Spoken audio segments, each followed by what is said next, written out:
बिस्मिल्लाहिर्रहमानिर्रहीम अस्सलाम वालेकुम। My name is Arsalan Iqbal. Math expert channel पे आपको खुशामदीद कहता हूँ। अगर अभी तक आपने मेरा चैनल सब्सक्राइब नहीं किया तो इसे सब्सक्राइब कर दें ताकि आपके पास बाकी वीडियोस पहुँच सकें।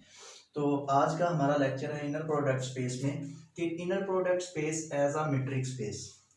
देखिए, मीट्रिक स्पेस जो बेसिकली होती है ये हमारे पास दो पॉइंट्स के दरमियान डिस्टेंस को शो करती होती है कि इसमें हमारे पास डिस्टेंस होता है कि इसकी तीन प्रॉपर्टीज होती हैं। यानी कि एक प्रॉपर्टी हमारे पास वो डिस्टेंस ग्रेटर और इक्वल टू जीरो होना चाहिए। दूसरे नंबर पे हमारे पास इसमें एक और प्रॉपर्टी होती थी कि सिमेट्रिक प्रॉपर्टी, एक हम इसमें कहते थे एक ट्राइएंगुलर प्रॉपर्टी, ये आपने पहले किया हुआ है कि मीट्रिक स्पेस। तो हम जानते हैं, हमने एक थ्योरम ये भी किया था कि हमारे पास जो भी नॉर्म स्पेस होती है कि वो भी हमारे पास मीट्रिक स्पेस होती है कि every norm space is a metric space. फिर हमने एक थ्योरम अपने पिछले लेक्चर में किया था कि जो हमारे पास हर इनर प्रोडक्ट स्पेस होती है वो नॉर्म स्पेस होती है। जब her inner product space norm space होगी तो आगे हर नॉर्म स्पेस हमारे पास मीट्रिक स्पेस होती है। तो इसका मतलब हमारे पास जो हर इनर प्रोडक्ट स्पेस होती है वो मीट्रिक स्पेस भी होती है। तो यहाँ इसकी डेफिनेशन में कहता है every inner product space V is a metric space then metric in V is defined by, मतलब कि डिस्टेंस बिटवीन टू पॉइंट्स यानी कि x और y, उसका रिलेशन बनता है x माइनस वाई नॉर्म। और उसके बाद वो आगे हमारे पास x minus y norm by definition, ये हमने प्रूव भी किया था, ये इसके इक्वल होता है। तो अब हमने इसी का ही रिलेशन यहाँ पे कुछ प्रूव करने हैं, यानी कि बहुत ही इंपॉर्टेंट थ्योरम है वो। इस थ्योरम में कहता है, इसके दो पार्ट हैं। पहले में कहता है let V be any inner product space, कि आपके पास V एक इनर प्रोडक्ट स्पेस है। आगे इस स्टेटमेंट भी ये आ सकती है पेपर में, लेकिन ये भी आ सकता है कंटिन्यूटी ऑफ इनर प्रोडक्ट, यानी कि इनर प्रोडक्ट की आपने कंटिन्यूटी प्रूव करना है, उसे कंटिन्यूअस प्रूव करना है। तो इसमें कहता है for any sequence xn and yn in V, xn approaches to x, yn approaches to y।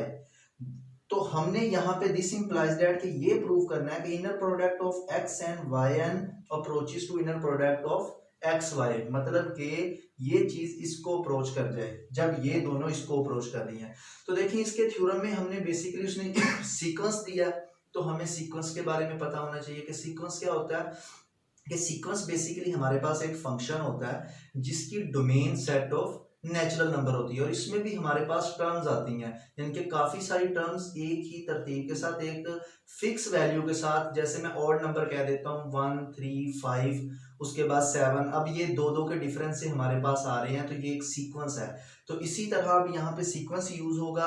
वो आगे यहाँ पे कहता है for any natural numbers and we have from the definition of inner product space. देखें, जिस चीज को हमने अप्रोच करवाना है ना, तो याद रखना जिस थ्योरम में भी आप करवाएं तो उसको जब आप सपोज करके चलेंगे तो जो जिस चीज को अप्रोच करवाना वो इधर ले आए, इसके साथ माइनस में और मॉड में ले आए।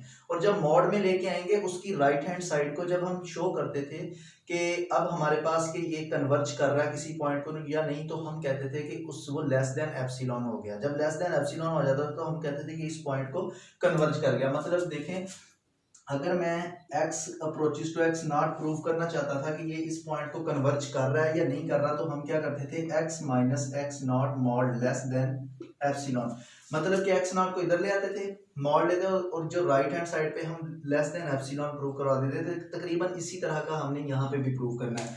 तो अब इसको मैंने इसके अप्रोच करवाना है, तो यहाँ पे मैं minus x y inner product साथ ले लूंगा, और बाय डेफिनेशन हमने अब इसका थोड़ा यूज करना, कुछ इसमें एडिशनल टर्म करेंगे। मतलब ये दो टर्म ये वाली होगी या लास्ट वाली भी होगी। अब ये मैं इजाफी टर्म इसमें ऐड कर रहा हूँ और सब्ट्रैक्ट भी कर रहा हूँ। माइनस एक्स एंड वाई, इन दोनों का इनर प्रोडक्ट ऐड माइनस भी किया और प्लस भी यहाँ पे कर दिया। अब by definition of inner product की जो प्रॉपर्टी होती है उसके मुताबिक मैं इसको ऐसे इकट्ठा करके भी लिख सकता हूँ। देखेंगे फर्स्ट वाला तो सेम एक्स एन, तो यहाँ से वाई एन माइनस दरमियान में आ रहा है तो वाई, इसी तरह इन दोनों को इकट्ठा कर सकता हूँ। अब देखें, सेकंड वाला सेम है, फर्स्ट वाले सेम नहीं है, तो फर्स्ट वाला एक्स एन माइनस एक्स और सेकंड वाला साथ वाई, इसका इनर प्रोडक्ट आ जाएगा। जब हम मॉड अलग अलग करेंगे तो बाय मॉड की ये प्रॉपर्टी होती है कि यहाँ पे लेस देन एंड इक्वल का साइन आ जाता है, तो मॉड यहाँ अलग हो गया, यहाँ अलग हो गया। फिर हमने एक थ्योरम पढ़ा था बाय काशी-श्वार्ट्ज इनक्वालिटी, जो मैंने इस पिछले लेक्चर में प्रूव करवाया था। उसके मुताबिक इस रिजल्ट को हम ऐसे भी लिख सकते हैं, आपके पास ये नॉर्म की फॉर्म में लिख दिया गया, यहाँ पे आगे बताया भी है बाय काशी-श्वार्ट्ज इनक्वालिटी। अब यहाँ पे देखें, उसने गिवन क्या दिया था कि एक्स एन किसको अप्रोच कर रहा है, एक्स को, वाई एन किसको अप्रोच कर रहा है, वाई को। जब ये इसको अप्रोच कर रहे हैं और तो हमारे पास जो इस तरह की कंडीशन होती है तो ये इस पॉइंट को कन्वर्ज कर रहे हैं। जब कन्वर्ज करने की बात होती है तो हमने कहा था कि every convergent sequence is a bounded, मतलब कि हर कन्वर्जेंट सीक्वेंस आपके पास क्या होता है, बाउंडेड होता है। तो यहाँ पर वो यही कहता है thus if x n approaches to x, y n approaches to y, then x n is bounded, यानी कि आपके पास वो सीक्वेंस क्या हो जाएगा, बाउंडेड हो जाएगा। और आपके पास जब बाउंडेड सीक्वेंस हो गया तो वो आपके पास यहाँ पे ये भी प्रूव कर देगा कि जब बाउंडेड होता है तो वो आपके पास नॉर्म भी, उसमें नॉर्म वाली प्रॉपर्टी भी सेटिस्फाई हो जाती है, यानी कि नॉर्म भी वो आपके पास होता है। ये नॉर्म जो आपने चैप्टर पीछे किया हुआ उसमें ये सारे प्रूव हैं, तो वहां से आप देख सकते हैं। तो वो कहता है and x n minus x norm approaches to zero, y n minus y norm approaches to zero. जब आपके पास कोई सीक्वेंस बाउंडेड हो, बाउंडेड किस तरह, देखिए एक्स एन किसको अप्रोच कर रहा है, एक्स को, वाई एन किसको अप्रोच कर रहा है, वाई को। एक्स एन भी बाउंडेड है और वाई एन भी आपके पास बाउंडेड है। जब बाउंडेड होगा तो एक्स एन माइनस एक्स ये भी अप्रोच करेगा जीरो को, और वाई एन माइनस वाई इसका नॉर्म भी जीरो को अप्रोच करेगा। कब, जब आपके पास n किसको अप्रोच करेगा, इन्फिनिटी को। अब मतलब कि जो इसकी ये जो आपके पास राइट हैंड साइड थी ये जीरो को अप्रोच कर रही है। कब कर रही है, जब आपके पास n किसको अप्रोच कर रहा है, इन्फिनिटी को कर रहा है। मतलब कि इसमें इक्वालिटी की कंडीशन भी आती है। तो हम कहेंगे कि ये वाली जो हमारे पास कंडीशन है ये किसको अप्रोच कर रही है, जीरो को अप्रोच करके, क्योंकि राइट हैंड साइड इसकी जीरो को अप्रोच कर रही है।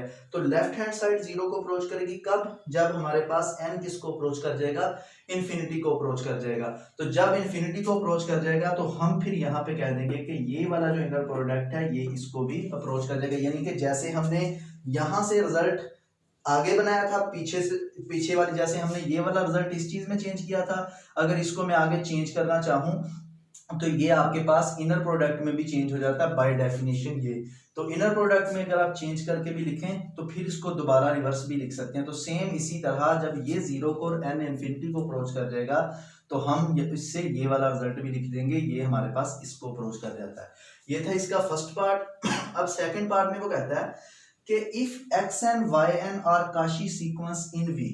अब यहाँ पे आपको ये पता होना चाहिए कि सीक्वेंस क्या होता है और काशी सीक्वेंस क्या होता है।